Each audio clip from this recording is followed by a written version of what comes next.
a very diverse journey, very colorful journey. It's an open journey also. You know, it's an open journey of discovery, you would say, or rediscovery in itself.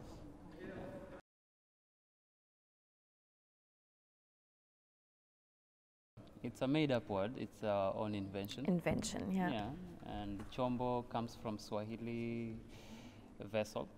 Container. Container, vessel. I mean, it's a direct translation of vessel, container. And trope is the poetic explanation of like a visualization of a poetic expression. So we mix that together.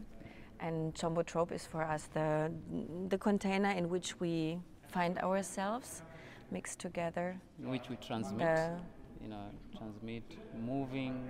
It's like you said, the journey, it's shifting, moving, traveling. Like, from one geography to the next. Another. Yeah.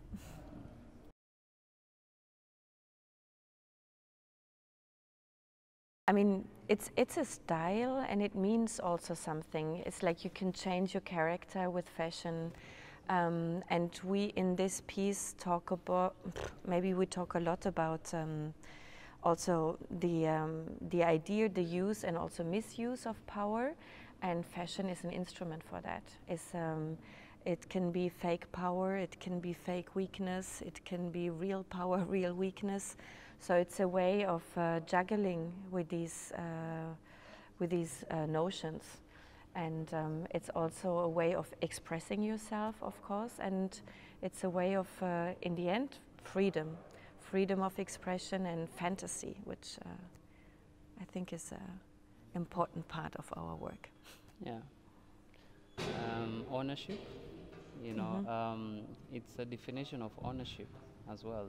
There's groupings, there's class, there's the identity behind it.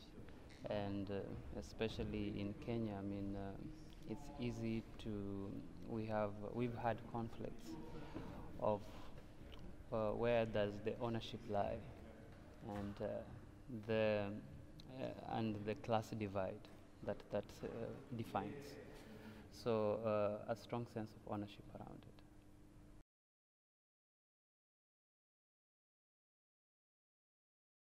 I think the fact that we bring us all together, that we work together, and basically, I mean, our, let's say, most interesting part maybe of the whole journey is that we were in different countries for the creation, but also we passed most of the time not really in rehearsal space creating, but discussing and discussing issues, which doesn't mean that our approach is basically political.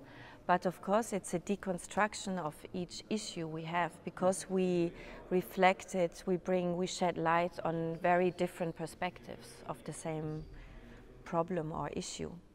So it's a deconstruction. It's getting fractural, if you want. And it opens questions and doesn't give necessarily answers. I mean, I think you said it all.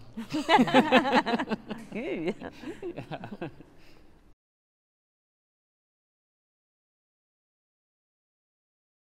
There's a route to Chombrotrope, and it began when Stephanie and I were looking at the issues of clothing.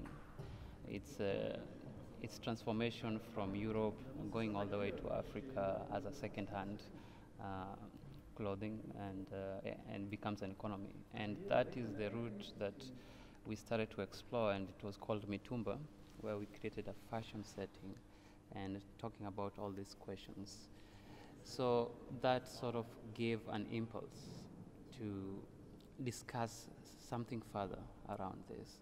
And from there, we started a research around it, and the research brought Stephanie, on the other hand, proposed people, that you propose. And then we had this research where we traveled to Kenya, went to Uganda, and meeting interesting people. The fashion designer that is here, we met in Uganda, and other interesting people like musicians, DJs in Nairobi. So through this research of moving from this place to the next, we meet interesting people, and that's how on the East African side, we got to meet the fashion designer, who is Zenson, who's going to be part of the show. And of course, I was there, and there were also some interesting groups that we used. Collectively, we shared materials around that.